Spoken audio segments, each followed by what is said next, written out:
afternoon, ladies and gentlemen. I'm sorry for being late.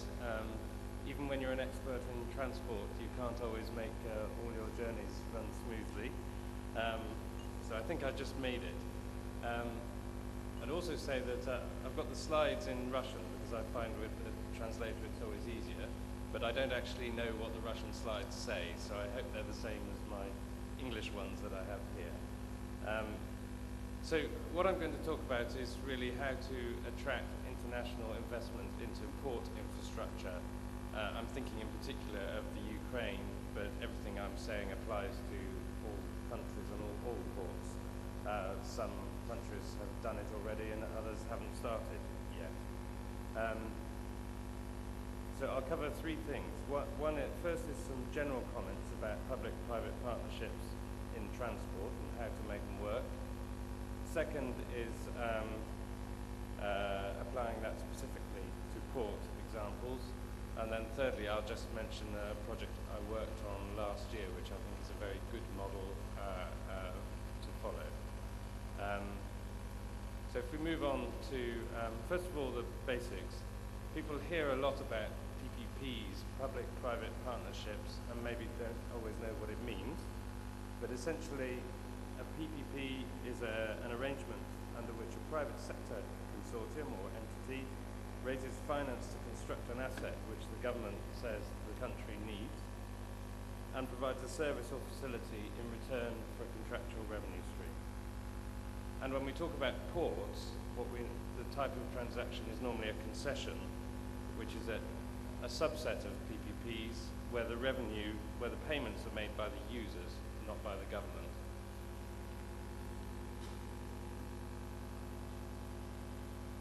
I'll skip some slides briefly because they have some technical detail which people may wish to look at later. Just a list of basically any type of transport asset is normally suitable for PPPs. I'm talking about ports today because of the Black Sea Economic Forum, so it seems relevant.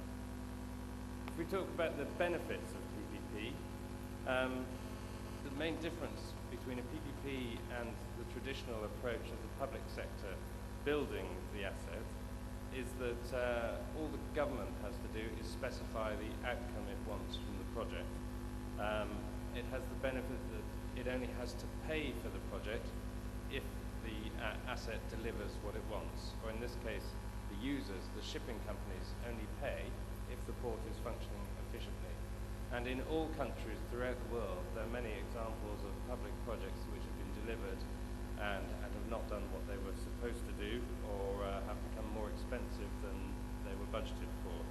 And the idea of a PPP is to be a better approach for delivering large, complex infrastructure projects.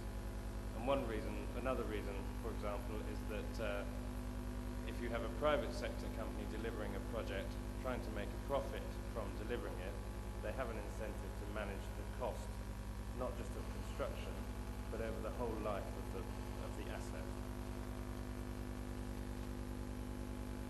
But these large transactions are not straightforward. There are some very clear requirements if the private sector is going to be interested in investing in such projects. In the case of transport, nobody will invest in a transport project if it isn't within the context of a very clear transport strategy or master plan for the country and region. And a business case that explains why the project is needed. I think it's also necessary to have political support and consensus that the project is a good thing, and a clear and commercial legal framework. And I know in Ukraine there is now a new port law which should make it more straightforward to do concessions for ports. If we move on to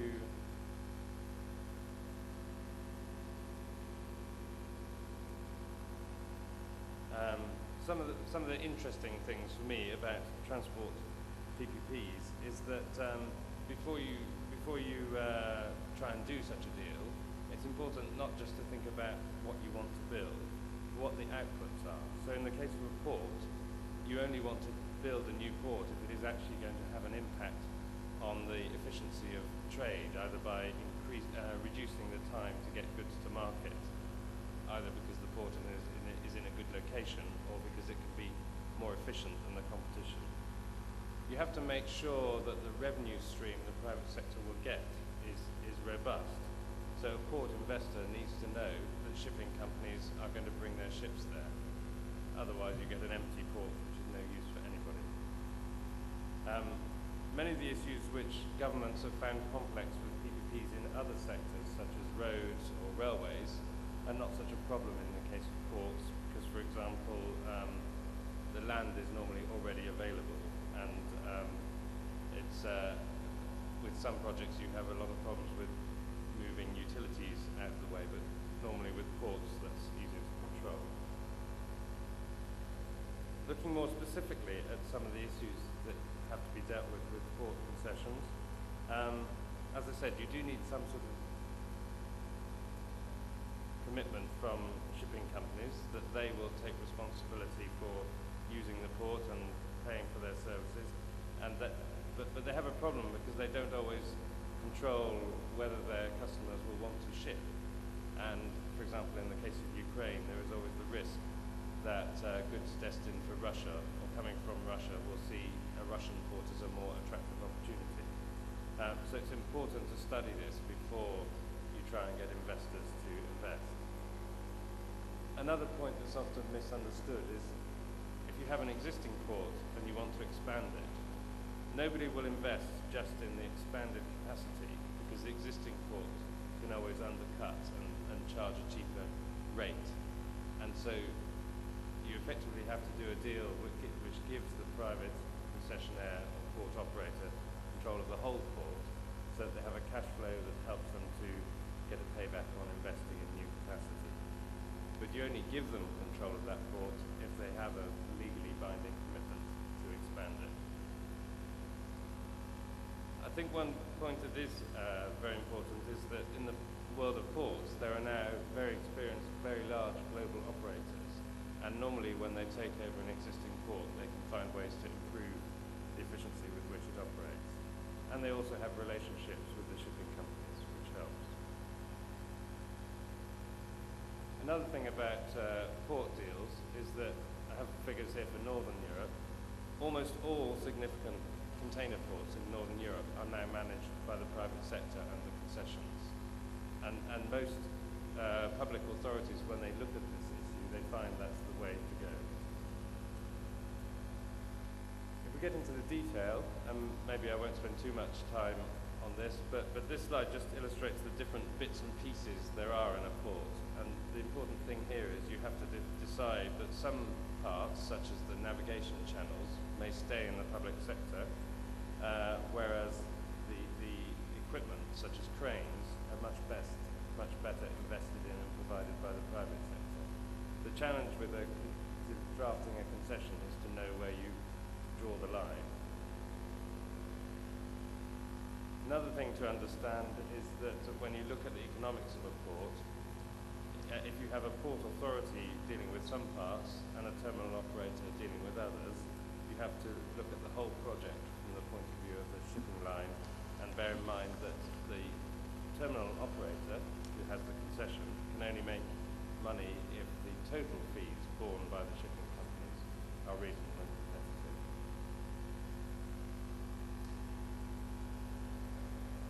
Something else that's not appreciated when people take a simplistic look at ports is that a lot of people think that a port could be competitive just by charging less or being more efficient than the next port along the coast. But in fact, if you look at the port from the customer's point of view, they're comparing different routes to take their goods to market. And so for a port, let's for example for Odessa to be competitive with a port in Russia, one has to look at what is the cost of the entire journey from manufacturing plant to distribution center. And sometimes that means that a port can make a very large profit just because it's in a good location. Other times it means however efficient it is, however much investment, it cannot compete with a route that has lower shipping costs and lower railway costs. This slide just shows that the trend in global container traffic took a big dip during the recession.